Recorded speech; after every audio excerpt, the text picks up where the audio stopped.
political pressure, or say a president, the head of the executive branch, wants to get retribution against a known political enemy.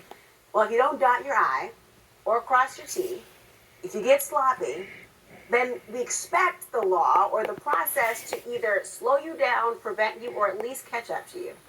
And today, that's exactly what seemed to happen to the DOJ.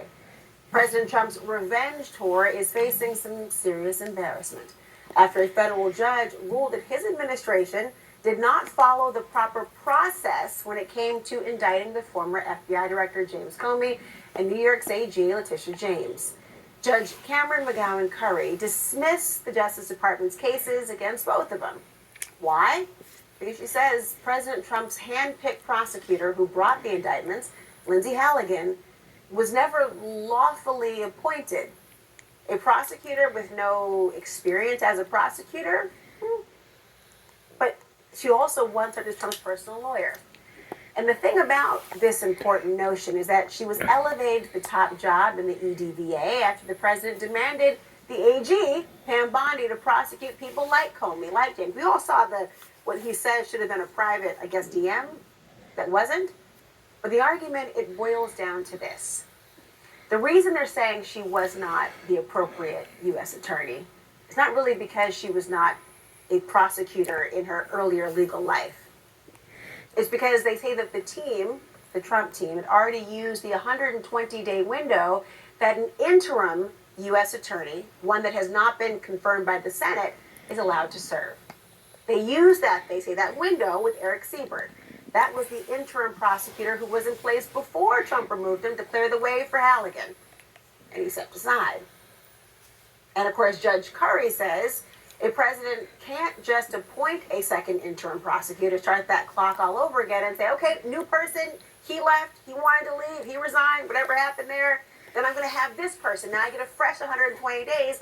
No, the judge says if you do that, then a president could effectively always evade a Senate confirmation process, maybe forever, or for the duration of the term.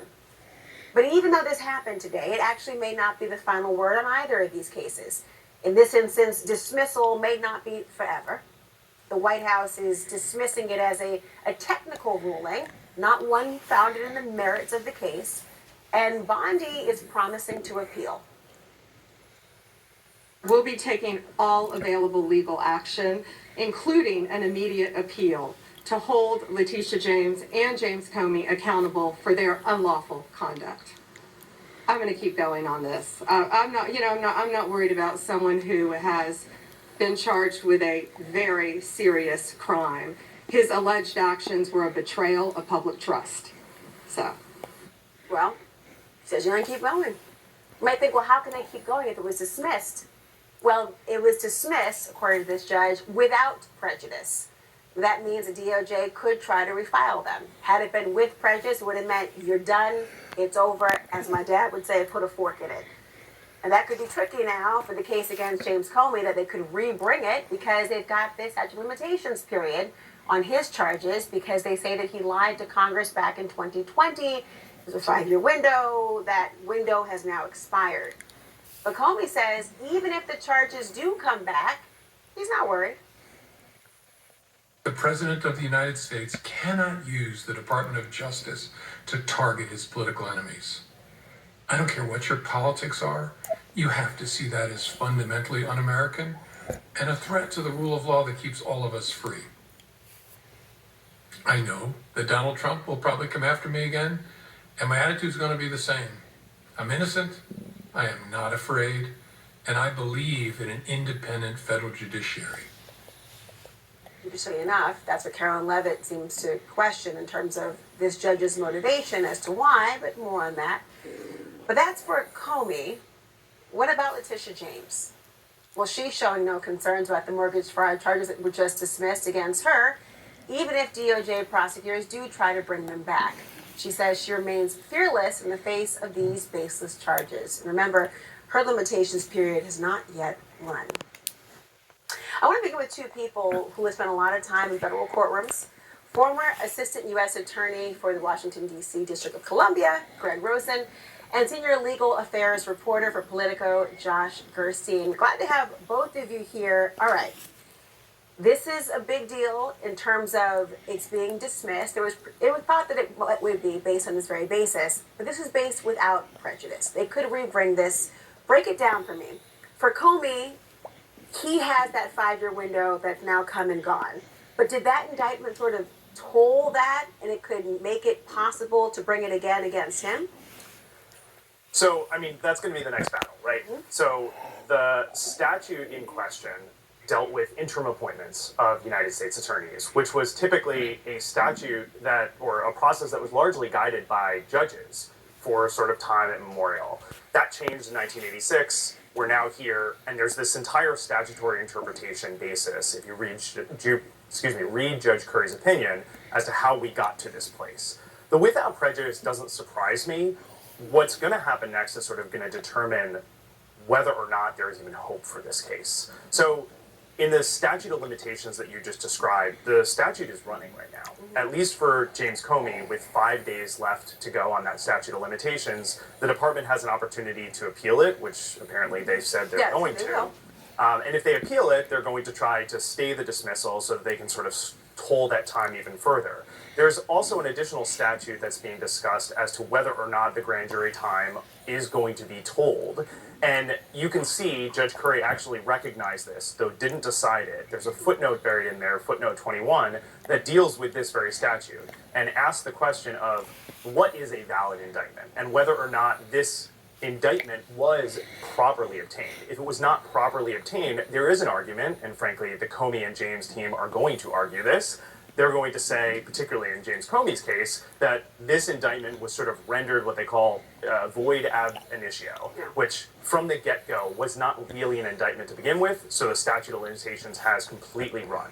The government's going to point to the statute itself and say it was defective, but not rendered illegal as a matter of law. So Lindsay Halligan is the center of all this conversation. And again, I point out, look, lawyers are presumed generalists. We know this.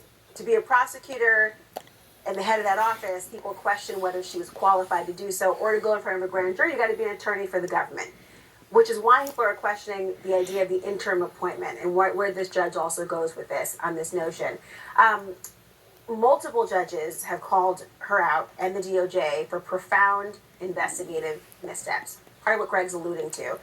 Could today's ruling do anything to further undermine the ability of a grand jury or to try to rectify those investigative missteps? Or is this, in some ways, the fear that it's dead in the water for DOJ?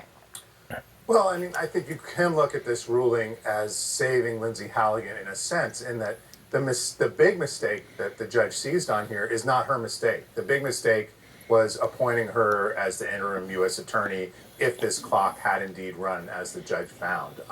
There are 3 other judges across the country who've come to similar conclusions about other temporary installations or appointments that Trump has attempted or that Attorney General Bondi has attempted in New Jersey and Nevada and in California of Trump allies. Interestingly, in New Jersey, we're talking about another former personal attorney for Trump, who was named Alina Habba as the U.S. attorney up there. So judges have pretty much uniformly rejected this so far, although this is the first case where the judge has actually thrown out pending criminal charges after finding that the U.S. attorney was disqualified.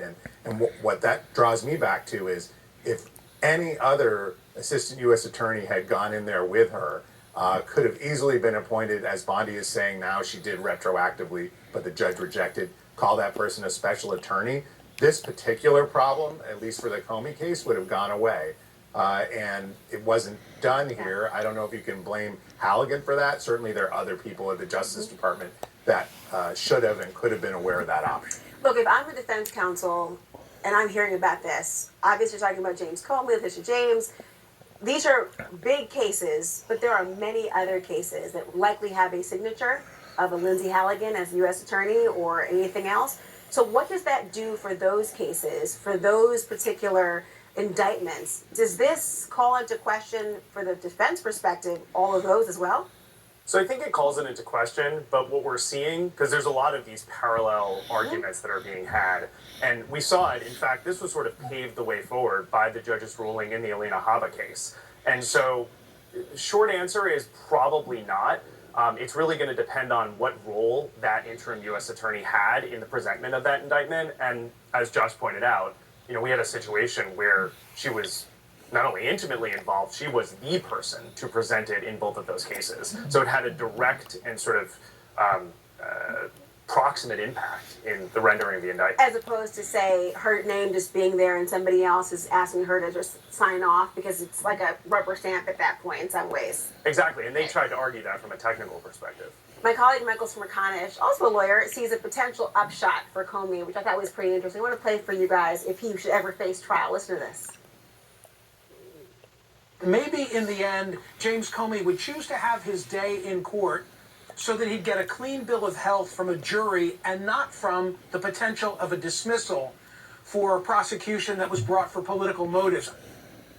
You think he would benefit from a trial? I mean, obviously, litigation's costly, prosecution very costly to the person who has their name on the other side of the United States versus.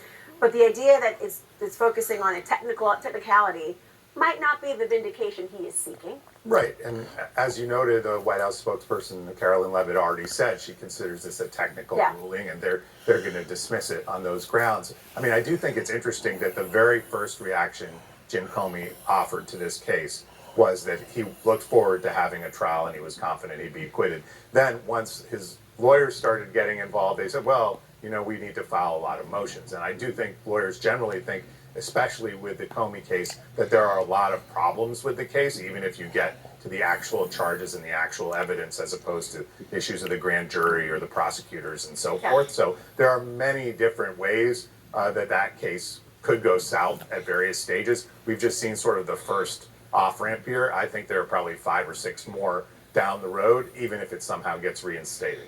Wow, and lawyers do bill every 6 minutes. Really quickly, on this point, Greg, what about the case of vindictive or selective prosecution? Does that just go away now for both those claims? I mean, arguably, yes. By the court ruling the way she did, it divests jurisdiction of the other 2 judges, Judges Nachmanoff and Walker, from deciding some of these issues. We'll see what happens on appeal. So somehow I think they've got their opinions in a draft form on those matters. We'll see if that comes back. Greg, Josh, thank you both so much.